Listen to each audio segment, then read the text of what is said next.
প্রিয় শিক্ষার্থী বন্ধুরা, আজকে কথা বলবো department of primary education job circular নিয়ে। এটি হচ্ছে প্রাথমিক শিক্ষা অধিদপ্তরের চাকরি। তো চলুন জেনে নিই এই সার্কুলারটি সম্পর্কে।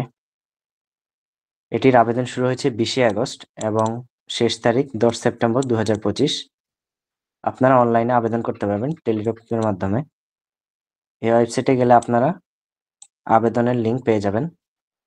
আর আপনারা যদি আমাদের চ্যানেল নতুন হয়ে থাকেন তাহলে চ্যানেলটিকে সাবস্ক্রাইব করতে রাখতে পারেন এবং আমাদের পেজে একটি ফলো দিয়ে রাখতে পারেন এবং আমাদের টেলিগ্রাম চ্যানেলেও জয়েন হয়ে থাকতে পারেন নিয়মিত চাকরির আপডেট পাওয়ার জন্য। তো চলুন সার্কুলারটি শুরু করা যাক।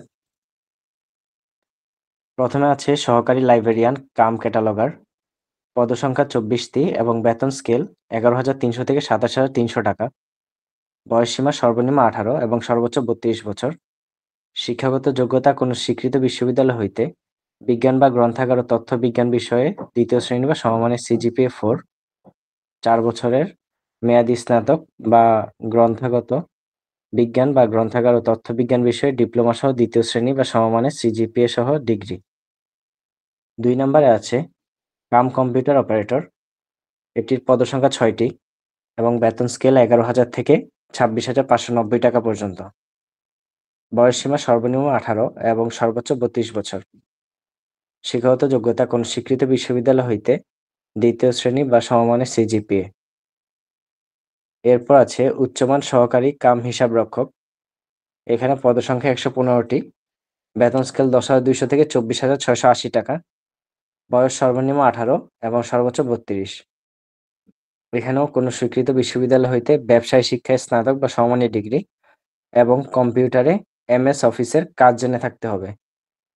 এরপর আবার আছে কম্পিউটার অপারেটর, যেটি পদসংখ্যা 115টি, টাকা 10,200 থেকে 24,600।